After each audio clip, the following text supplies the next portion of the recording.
everybody! Welcome back to Northernlion Plays Binding of Isaac Afterbirth Plus. We're winning. It's easy. You know, we're gonna have to do an Azazel run at some point. Not picking up hearts for 2 levels. How do we do that?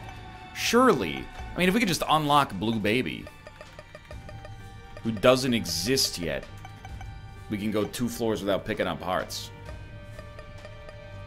We could do an Eden run. We just have so little unlocked, but does this... It might pull from the whole pool. CG38 KWCC. I'll tell you, this is a beautiful moment. We get both items. We've already had Linger Bean. I think we've already had Money Equals Power as well, but Money Equals Power right off the bat is fantastic. I've been having fun with the new save file so far, dude.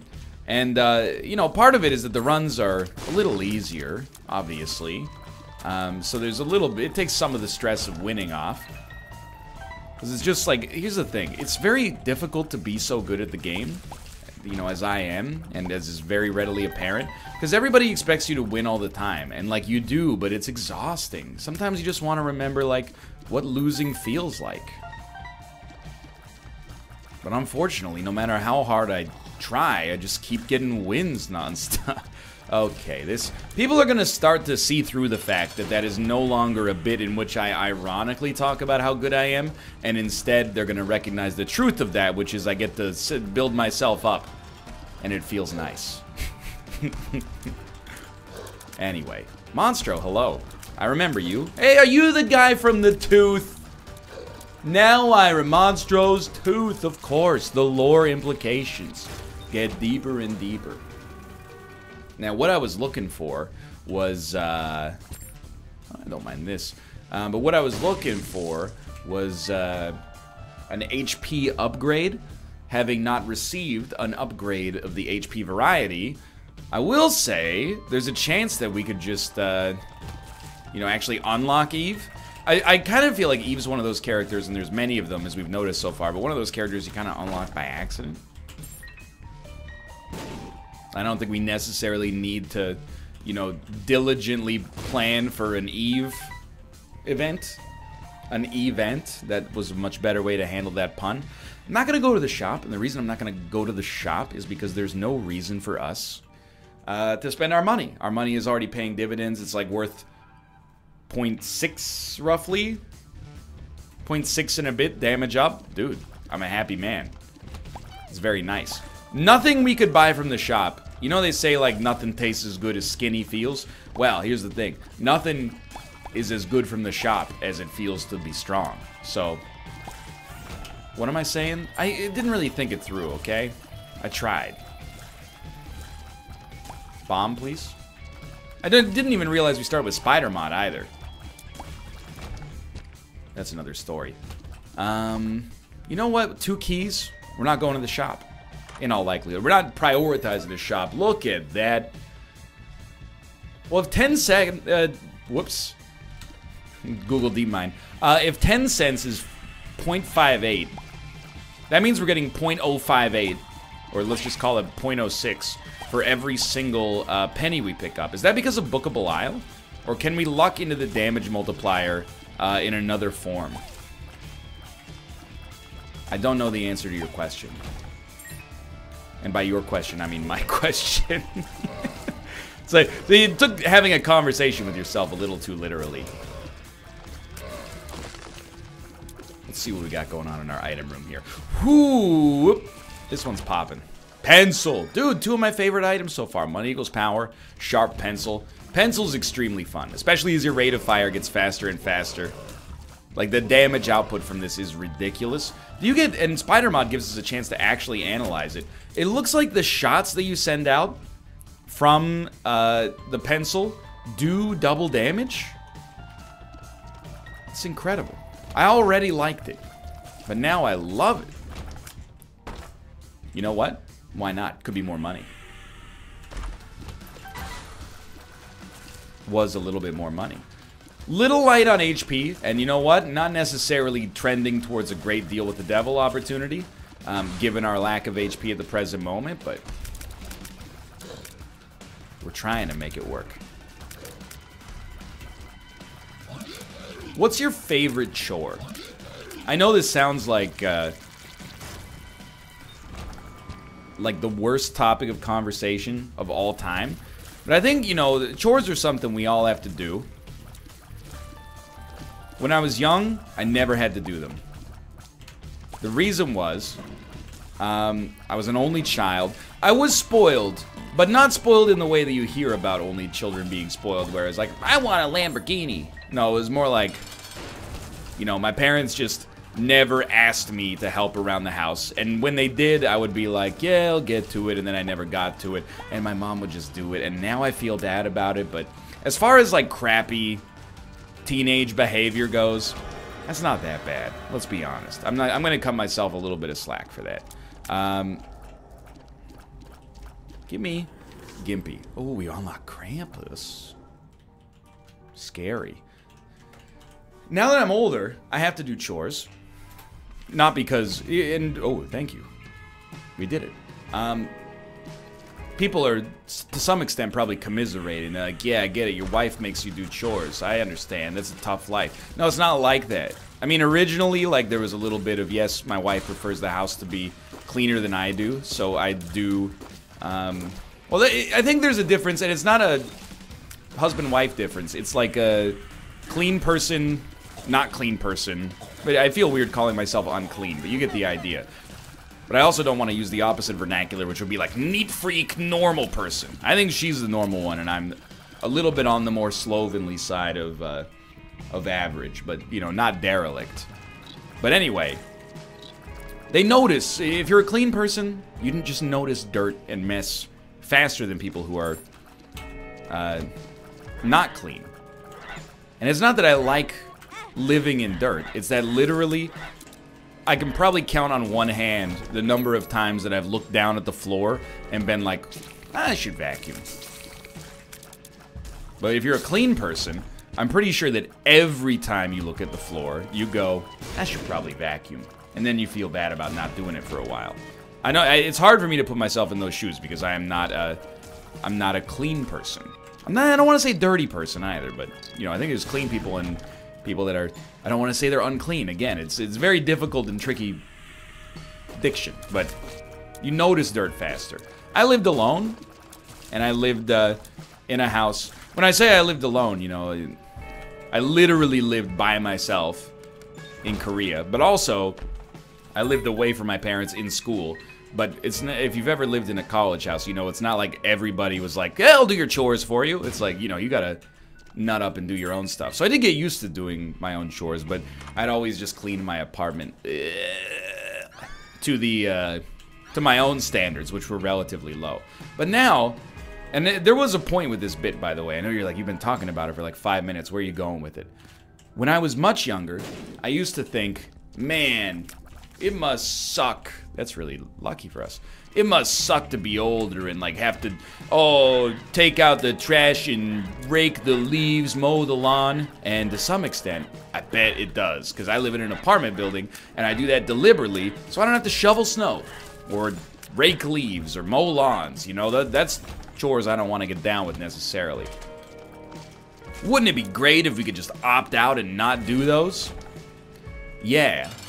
Maybe. But you know what's greater? And I feel this way about a lot of adult responsibilities right now. And it's gonna fall on deaf ears for some people, but for some of you, I think you're gonna resonate with this. What's even better than opting out of adult responsibility is just recognizing that it's really like not that much of a big deal at all. And you should just do it because it's part and parcel with, like, you know, being a steward for the planet. And I'm not talking even about recycling specifically. I'm like, you know, when I was a kid, it was like, oh man, I gotta take 5 minutes out of my day to vacuum. That's ridiculous. I never want to vacuum. As an adult, you could be like the kind of guy who's like, wouldn't it be sick if we invented a floor that vacuums itself? And that's cool, Elon, if you're into that sort of thing. Let me know when it gets, you know, past the prototype stage, and maybe I'll give it a look.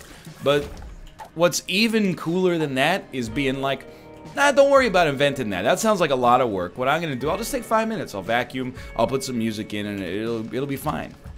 I don't find vacuuming fun, but, you know, you just do it anyway. So there's something that's got to be done. It's the way I'm trying to live with this, you know? You got to accept that the, you know, the grown-up responsibilities are always going to be there. And they're always going to be there for a reason. You know, it's not like Dad came home from a long week of work and was like, oh boy, I can't wait to wake up early on Saturday so I can help clean the house. No, it's just, you know, he accepted that that's, as an adult, it's just something you gotta do. And that's okay too. Sometimes you gotta do things that wouldn't be your #1 choice for a recreational activity in order to, you know, experience the other pleasures of adult life. That's the way I choose to reframe it. So I get annoyed sometimes because, you know, I'll be like, you know, talking about eating vegetables, and someone will be like, I don't like vegetables. And I'm like, I think that they think that they're living like an ascended life, where they feel bad for me. They're like, oh, you got by big vegetable, huh? I see how that is, starting to care about your body. No, dude, it's like if you put...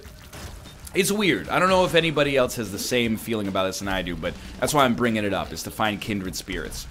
If you put a salad and an order of French fries in front of me, I would eat as much of the salad as I ate of the French fries. I might even eat more of the salad. But if you ask me at a restaurant, you're like, do you want fries with that? I'm like, yeah, of course. Like, I do think the flavor of some salads, and I'm not even talking about creamy dressings, you know? Talking about just a nice fresh salad, maybe with a light vinaigrette, some like olive oil and lemon juice or something like that. It can taste better than like bad French fries at the very least. But still, most of the time I'm like, give me the fries. So maybe my brain is lying to itself, and it just thinks it likes the salad as much. But whenever given a choice of only one, it's like, yeah, give me the French fries. I don't know where I'm going with this. Anyway. I'm just saying. Oh, that was really bad. I talk about it now and then, but I think, you know, I want you to look at me as the streamer that to some extent, he's not living in a perfect adult life, but I'm the streamer who embraces the responsibilities of adult life. I'm not Peter Pan. I'm not going, never grow up. I'm going, grow up responsibly. Enjoy your youth. And, you know, I'm still in my youth, and I'm still enjoying it. But recognize that as you get older, you know, you have a bit of... Your responsibilities grow, and that's a good thing. It means you're taking on a leadership role in society, he says, while playing video games and being yelled at for his poor performance. Thank you, Gimpy, thank you. I needed that. Anyway. So all I'm saying is, basically, I'm one of society's greatest leaders right now, and I hope you look to me for guidance in all situations. Yes. 2 of hearts. I'm trying to figure out what we're at as far as HP goes. And I think we might be at 1.5 spirit hearts. It has me a little rattled. That's helpful. But okay, that's so helpful. Weirdly enough, I'm like, even before that, I was like, we are set, though. Like, the run is powerful enough that as long as we have, like, at least 2 hits of tolerance, we're not going down. I think. But then, you know, in most of my losses, typically I spend a lot of time being like, there's no way we die. So, maybe don't listen to me. Ooh, just good advice in general. Shut up, Windows Defender. Hold me back. Oh my god. Frame rate. Windows is getting real ornery, man. It's always giving me... It's so presumptuous. Here's the thing. Part of being a responsible adult is accepting that you're going to have to do Windows updates. The way that Windows does updates annoys the crap out of me, because they always give you a pop-up. The most annoying way to be alerted that something has to be done is like, I'm doing something else, and then it's like, bring, and then they speak to you as if you're friends. Windows, this is strictly a business relationship, okay? Hey there! We wanted to give you some helpful features that'll help you stay protected in an increasingly dangerous online world. When can we slot that in? What do I have to do to put you in this update today? And I go, not now. I just want to keep hitting not now until eventually you stop bugging me. And the best way to do a Windows update, and this is going to sound bad, and you know, the good news is Microsoft will never listen to me, so they're not going to do this. But I really think I would prefer Windows updates if they just happened and then they told you about it afterwards. Like, if I just woke up and I was like, why is my computer off? And they're like, hey jerk, we knew you weren't going to do it for yourself, so we took the liberty of updating your computer and not warning you about it. Probably the first time I would be like, Windows, that's not okay. I'm the end user. I need to control the experience. But every time after that, I'd be like, yeah, you're right. Thanks for keeping me, holding me accountable. I really appreciate it. Now, that's not actually a good thing to do. Because you might, you know, break the machine in the way that it works for people by pushing your update. Seems dangerous, but either way, I'm just saying. Like, it's like the meal plan solution, you know? It's like, instead of choosing what to eat, Windows just tells you what to eat. And you're like, man, I could really go for some chicken fingers. And they're like, nah, it's cabbage stew. Cabbage stew again. And then you're like, man, this sucks. But also, check out my abs. That's what bodybuilders eat, right? Cabbage stew. Always like cabbage stew and whole milk, I think, are the two biggest bodybuilding staples. Charles Atlas coming and kicking some sand in your face, stealing your girl, drinking a glass of 6 raw eggs mixed with whole milk.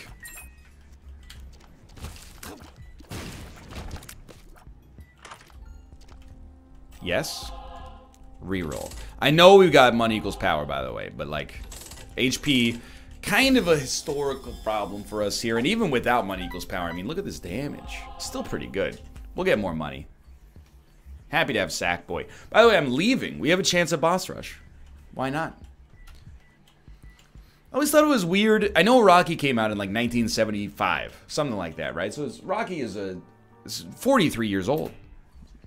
But I still don't, like, whenever somebody drinks raw eggs for protein, I really just feel, I should say, like they're trying too hard. In 1975, I don't think you had to do it. I think couldn't you just eat like 2 cans of tuna instead? I guess maybe that's 30 seconds slower. If you're the kind of person who literally does not care about taste at all and doesn't get grossed out by that, I guess more power to you, you know? You're saving yourself a little time. Dude, Book of Belial, absolutely with Vibrant Bulb, is worse than not using it at all. So if we could replace this with something useful, we would like to. Now that was terrible. Is IV Bag better? It would be always on, but I don't know. I gotta think about it. But it's like, in the modern era, just buy whey protein, dude. What are you doing drinking raw eggs? I don't know who's doing that. Maybe nobody. This might be a problem that I've invented, but I'm just saying. There's no reason. I'm also starting to boil a little bit in here. Certainly after this fight right here, before the room is even out. I'm gonna blame all of my bad damage on the fact that it's getting increasingly hot in here. It's not so take off all your clothes. It's like, it's getting hot in here, so turn on the AC. I don't care how cold the rest of my apartment.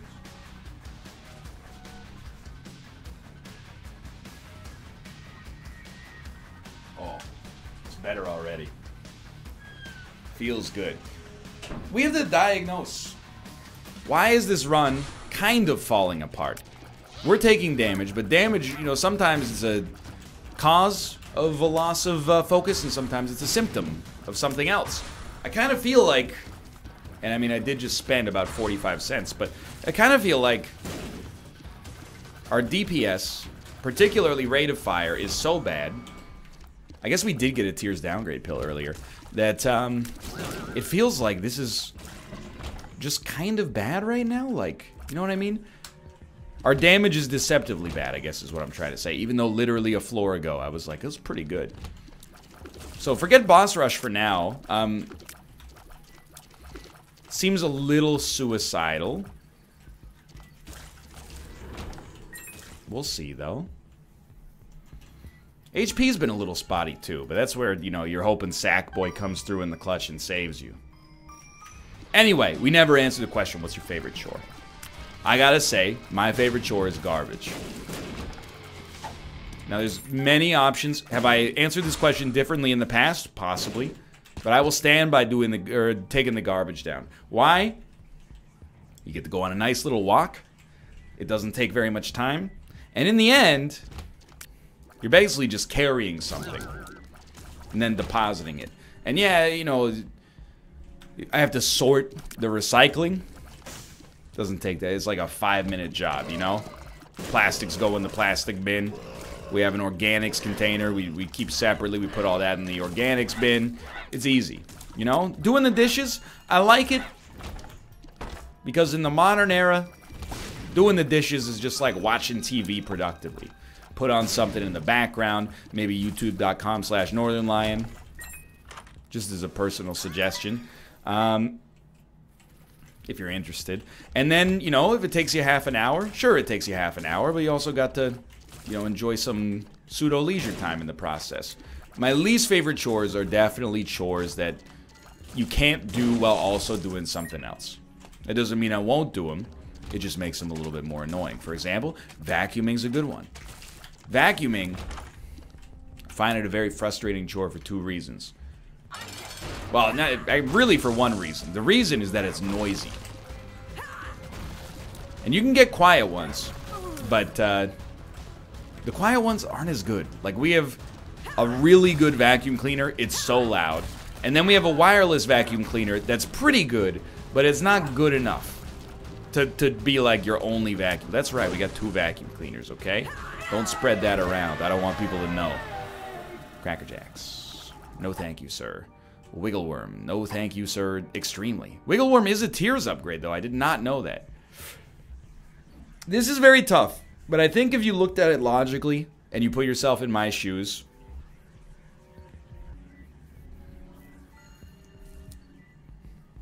you would probably take the wafer. And the reasoning is because if we die, we'll just leave as Blue Baby, and then we have the wafer for future floors, and we won't have unlocked Blue Baby. I don't know how we're gonna get Blue Baby. I don't remember, but we'll try to survive. So vacuuming is like such an annoying chore because even when I'm not doing it, it's noisy. And I will admit, depending on your walk of life, you might be able to get down with a Rumba. For us, because we work from home, the Roomba's kind of a bad value proposition. We have one, so I guess we actually have 3 vacuums, which is a little ridiculous, but, you know, we have lived together for like 6 years. One of them used to be, I guess we've had 4 vacuums. One of them used to be like a really cheap, like, Dirt Devil that barely worked, so that one didn't count. 3.1 vacuums. The Roomba is nice if you're leaving the house, but it's kind of like a catch-22. You don't have to be inconvenienced, and your house will be vacuumed by the Roomba, but it does the job very, very slowly, and sometimes it needs adult supervision.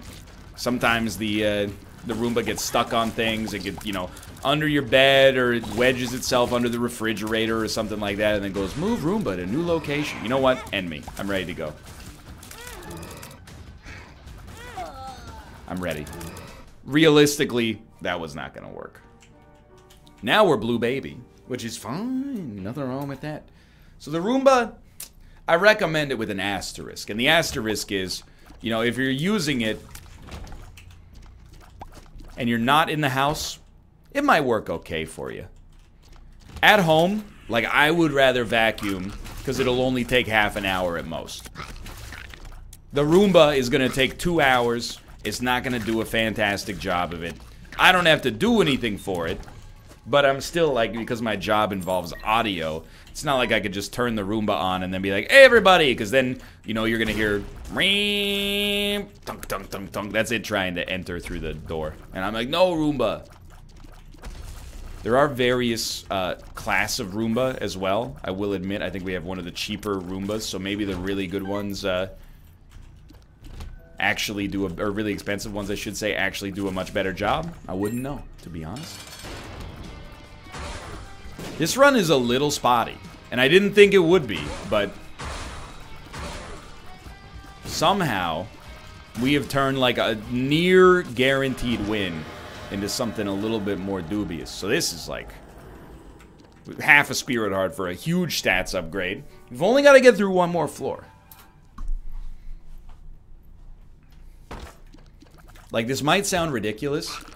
I would almost rather sweep than vacuum. Now here's another question for you. It'll really gauge how you feel about life. Do you think that cooking is a chore? I like to cook, but I do have to say, I think cooking is a chore. If you're cooking for more than one person.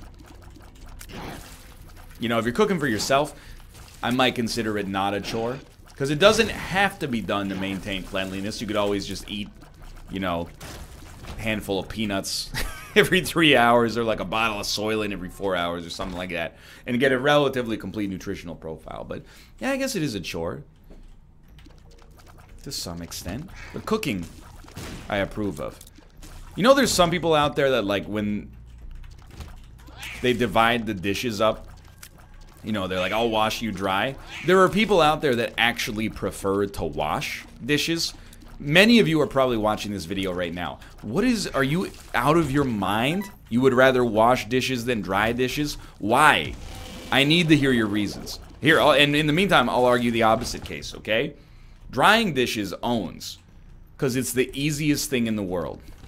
Literally, all you do is take a plate, rub a dishcloth over it, and then put it back in the location where it belongs. It takes about 2 seconds per plate. Meanwhile, the person washing they got like a frying pan that they cooked scrambled eggs in 5 hours ago. They're all caked to the bottom of the pan because they overcooked it a little bit. It's been soaking in water. You got gross egg matter all up on your forearm, even though you got dishwashing gloves on. Like, it's much less glamorous. The drying part is the easiest part in the world. When we would do that, we had like a chore wheel in my university house. Whenever you hit, like, dishes was 2 people. 1 wash, 1 dry. Whenever I landed on that with a rational housemate, it was always bad, you know, because you're like, oh, we're gonna have to argue over who washes and who dries. There was some weirdos that I lived with, and I love them to this day, but, you know, they were like, oh, okay, we're doing the dishes, I'll wash, you dry, and I was like, you're my Lord and Savior, thank you so much. Drying dishes is the easiest chore. It's like if you divided laundry as, like, one person puts it in the washer and the dryer and one person folds. I will put it in the washer and dryer any day of the week. It takes 30 seconds. You just put the clothes in, you put the soaps in, and then you flip the knob and press the button. Then you come back in half an hour. The folding is the annoying part. That's where it takes, you know, 25 seconds a t-shirt times all the things that you got. I haven't talked about this run in like 10 minutes. I gotta say, I'm not a complete believer we're gonna make it through here. But there's no consequence to, you know, dying right now. So what do we care? We might as well go for it. It's very freeing. Anyway, that's my treatise on chores. I will say on the West Coast, we're insulated to some extent. The worst chore of all is shoveling snow. The chore is so bad that, like, at least 500 men a year just die. And I know people say, like, it's probably due to, like, heart conditions and, like, you're in the cold, but you're also exercising, so it's like it's bad for your heart. I'm gonna be honest with you. I think that for at least a small percentage of them, they were just like, I can't shovel another day. And they just gave up right there. And I don't blame them. I've shoveled a lot of snow in my day. I grew up in rural-ish Ontario. Probably had to shovel snow maybe 2 to 3 times a week growing up. It's a thankless chore. It's like mowing your lawn, but the grass is really, really heavy. You have to mow a little bit less depending on the size of your lawn and driveway, I suppose, but like... Still, that's a bad chore. And that's why still, to this day, like, you know, people... There's a lot of... And I think this goes for every place on the West Coast. There's a lot of people on the West Coast that started on the East Coast or in the Midwest, etc., and then they come out here, you know, because there's, you know, jobs and industries they like. You know, maybe they want to work in games. That's how I have interacted with it for the most part. For the most part in the industry, you're going to be in, like, San Francisco or L.A., Vancouver to a much lesser extent, but Redmond is another with Seattle, etc., so there's people that, you know, they move here from New York, New Jersey, Philadelphia, Pittsburgh, you know, Detroit. You get the idea. And every once in a while, you'll catch someone who's not thinking straight. And they'll go, you know, I like the West Coast, but I kind of miss snow. And all I can picture is, like, the kinds of blizzards you would get, like, 3 or 4 times a year. And being out at, like, 6:45 in the morning, shoveling your whole driveway. Just so you have the privilege of being able to drive in your cold car to work. And then work for like 6 hours where everybody, well, 8 hours I guess, where everybody's like, oh, cold enough for you? No, thank you. Much rather live on the West Coast where everyone instead goes, got enough rain for you, bro? Okay, do not pop. Book of Belial. Book of Belial means more to us dead than alive right now.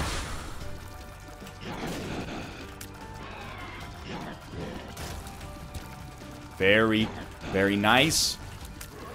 Pretty much need to take no damage here for me to have confidence that we're going to make it through this A-okay. We might actually make a game of this one yet. And dude, thank you so much to the pencil for this. And also, money equals power, which I completely disrespected by using all of our finances earlier, but so be it.